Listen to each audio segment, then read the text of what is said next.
No início dos anos 70, Sá Carneiro e a então chamada Ala Liberal representaram para mim e muitos da minha geração antes dos 30 a fé numa mudança política para a democracia sem os ónus que depois se verificaram em 1974 e anos seguintes, os quais ainda hoje pagamos já em pleno século XXI.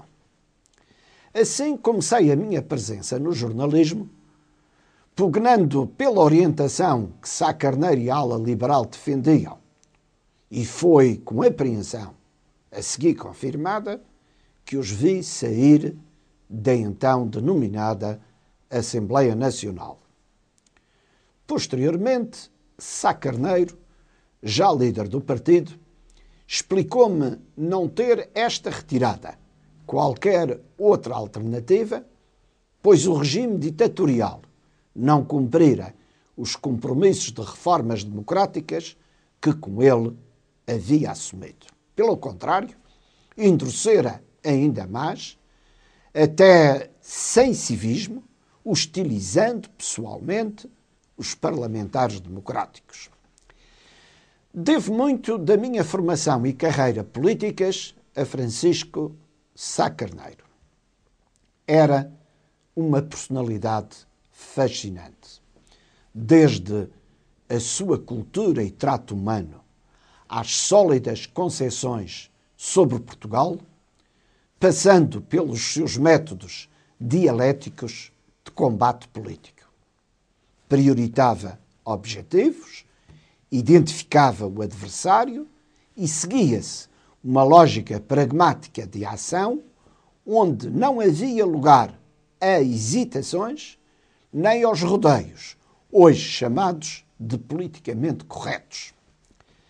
Tive o privilégio de conviver pessoalmente um pouco com Francisco Sá Carneiro, já que ele adorava a Madeira, que elegia para repousar, mormente aos fins de semana quando podia e principalmente já primeiro-ministro. Bebia-lhe não só a profundidade do seu conhecimento e cultura, mas também a sua mordacidade ante aqueles e tudo combatia, bem como o seu desprezo pela mediocridade. A necessidade que Sá Carneiro tinha de se sentir a enfrentar desafios levava-o a gostar do risco, até nas pequenas coisas da vida, como, por exemplo, trepar uma escarpa perigosa ou se lançar ao mar em plena digestão. O tempo provou a sua posição sempre crítica em relação ao sistema político-constitucional, ainda hoje vigente no Estado português, e que nos trouxe a esta situação de impasse em que nos encontramos em pleno ano de 2009. A ninguém como a Francisco Sá Carneiro se deve tanto do arranque e da consolidação do que são hoje as autonomias políticas dos Açores e da Madeira.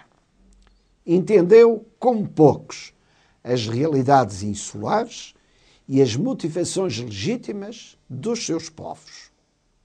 Muitos de nós, no Partido Social Democrata, apesar do evoluir destes 35 anos, pós 25 de Abril, continuamos fiéis ao pensamento de Francisco Sá Carneiro, nomeadamente quanto à social-democracia de raiz personalista, quanto à sua recusa simultânea do totalitarismo, do capitalismo desumano e da estatização e massificação socialistas, quanto à sua visão de um país necessariamente descentralizado, devolvido aos portugueses. E assim prosseguiremos. Sempre com emoção, recordo a última vez que estivemos fisicamente juntos. Éramos apenas os dois casais ao jantar.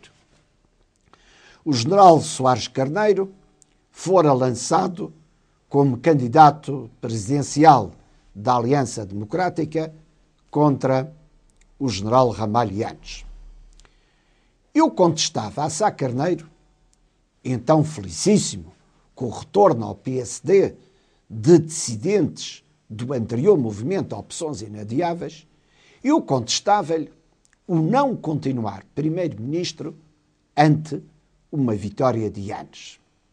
Perante a firmeza da decisão já tomada, perguntei-lhe quem, então, a substituí-lo como primeiro-ministro. Premonitoriamente, nesse outono de 1980, respondeu: o Eurico ou o Cavaco.